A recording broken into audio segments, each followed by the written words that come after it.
y'all gonna fight? That's the only thing they want to know. We'll wait. Well, you come up, I come down. I'm not a big light heavyweight. You seen my last fight. Did I look bigger than Kovalev? Did he look bigger than me? Oh, he looked big. It looked like a cruiserweight versus a middleweight. He was big. I'm not making justifiable excuses. I'm just telling you, look at the TV. It's a big guy. Okay. Most light heavyweights, if not all, they train down to 75. So that means they train down to 75. They come down from 200. 95. That's why the cruiserweight division moves to 200 pounds than 90 pounds. What do you come down from, 180? I come down from 83, 82. I can't gain it. These pants are a little tight, but it's okay. They're 32 inch waist. But my intelligence and my defense that played a big role in that last fight. Awesome. This man's 49. Guy threw 20 punches and got 1 or 2 in. 1 or 2?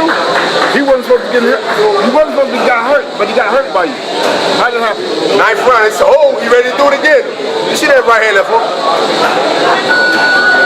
Right? You're smart. Brad, did we the best thing to do.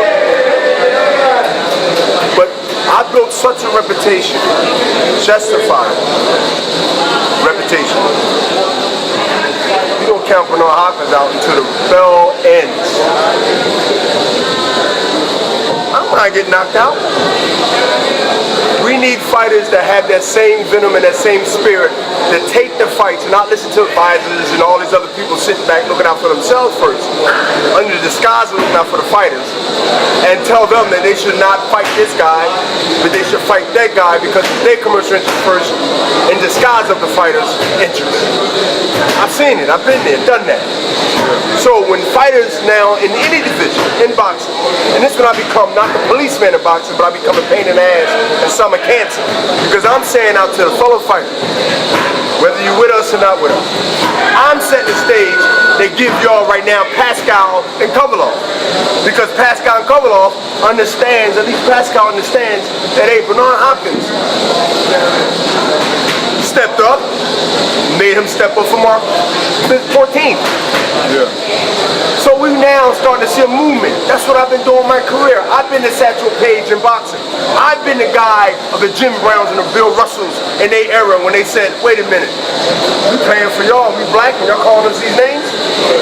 It takes one person Open up. to say I'm not sitting on the front bus, I'm sitting in the back, I'm sitting on the front, and to change the game, then me and you can ride on the front bus. Open it up. They might not like it today, but we still get it. You think It took somebody to have the fortitude and the guts. And so now, in losing, I win. In losing, I win. You know why? The burden was on me. The burden was on that 19-year-old guy that's been doing what you've been doing, and everybody else that's your age, knocking them out. So I win, and I come out with not a scar. And I come out with my vocabulary and my voice, my talk. You know, you got people that hate that. They want to see me walking around. I'm coming to Gleason's, and y'all hold me up. Look, help me. All right, that's a shame. He shouldn't. Look, he shouldn't. We got the champ. We told him he shouldn't have boxed too long. They waiting. They thought they had the guy in November 8th. And remember, no, I didn't win. But they didn't want to see what benefits me. Some, not all. The burden ain't on me. The burden is on a 20-year-old guy. Their daughter's gonna be like that. Can you talk a little bit about December 6th? You see how I win? A loss, great, ain't he? You win, you lose, but you win. And that's why I got more feedback. You won a long time ago, bro. I won a long time ago, yeah, absolutely. That's why I get a lot of feedback. Yeah. No sympathy conversation from people. You inspire me, brother. This black, white, Jewish, Muslim, Hebrew, Buddhist. When I travel through cities around the world and outside of Philly, New York, or whatever, you inspire me. Ladies, 60, 70. I eat better now because I read the story on the New York Times, the 5-page article that mainstream media looked at and watched. People with money read those magazines. You inspire me. I stopped eating butter, take a little olive oil. I read your. This is non-boxing, but they understand. They would never defeat this. The spirit. The man. They would never defeat that. And losing, I win. And today you got a 49-year-old fast to be 50 January 15th. Still relevant. Still relevant. Correct me if I said something wrong. This man just said he wants to see me fight again. He's been around long enough to not have an eye problem.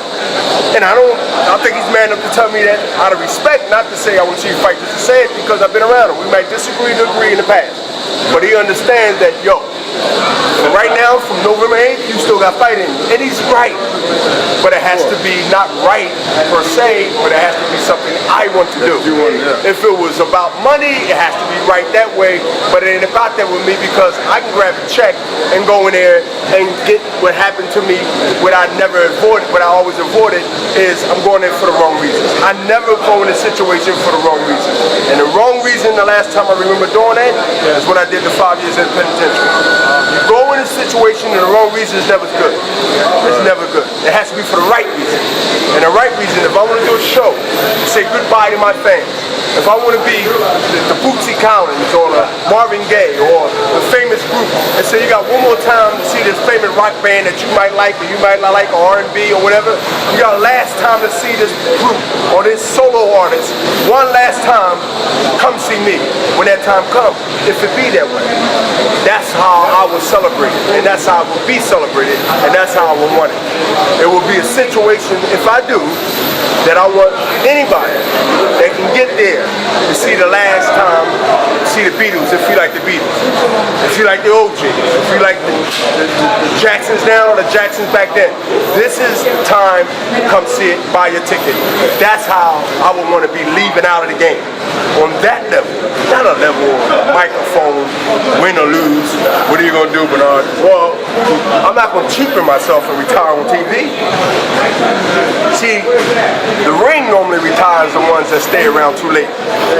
But me and the ring has not a deal. We have an understanding that those rules don't apply to me.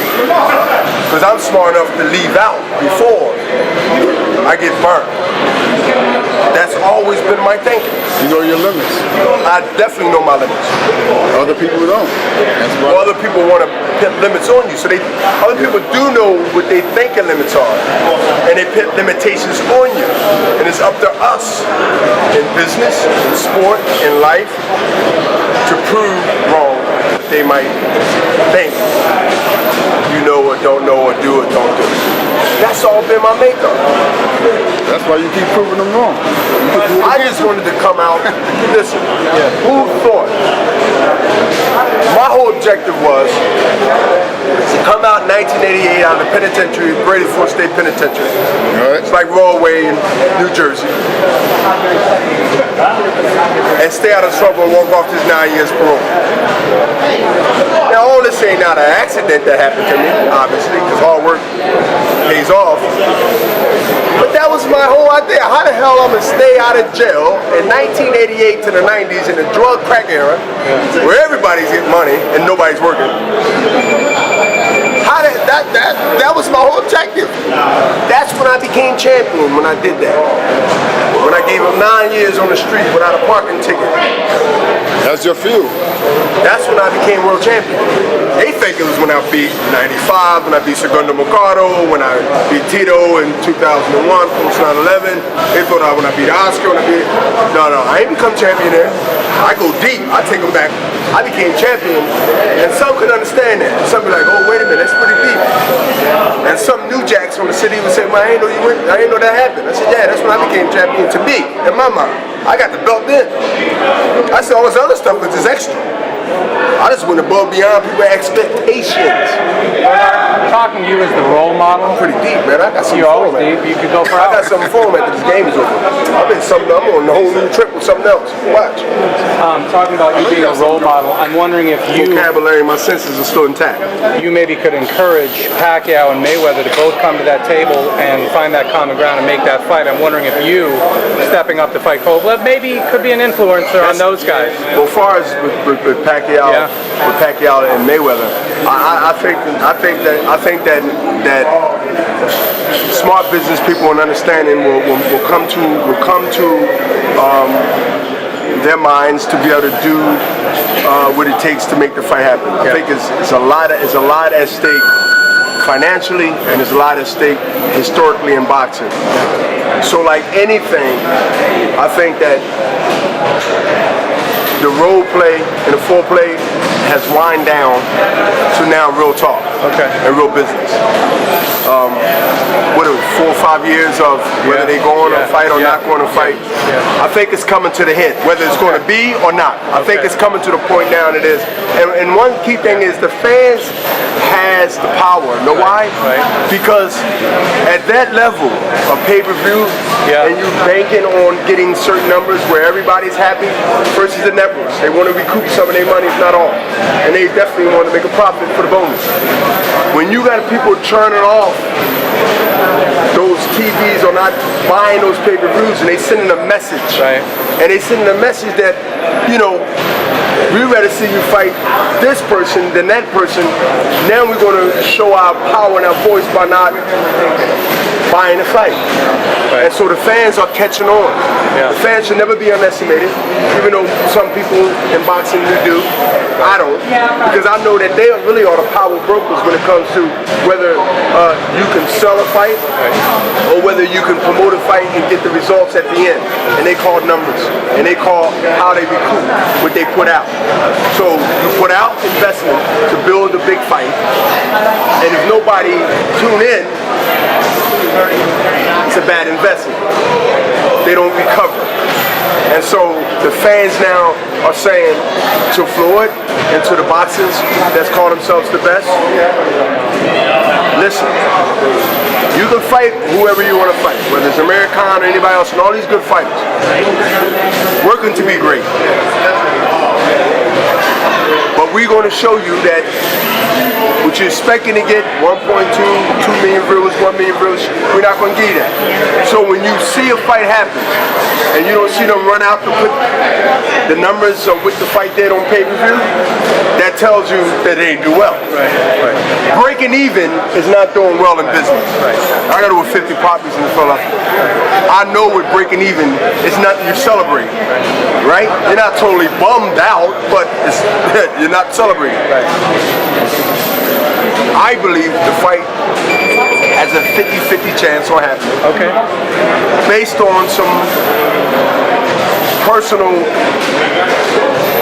agendas on each side that have to get cleared up and just do the fight. Because I believe Pacquiao wants to fight Mayweather, and I believe Mayweather wants to fight Pacquiao.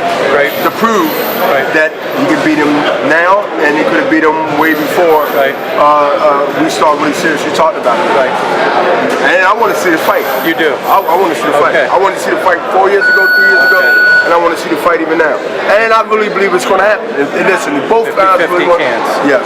Bernard, as we know that after the fight with Kovalev, you still have it in you. You want to fight, but do you want to go down a weight class maybe and fight someone else in that different weight class? Well, if it makes sense and the person comes up, I know my weight, I know my comfortability. I like those 3 letters on your hat.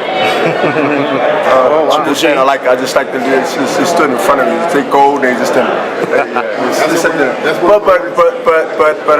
Oh, that's the hat they got. Oh, that's a great hat. That's a nice hat. I like that. Hey, but listen.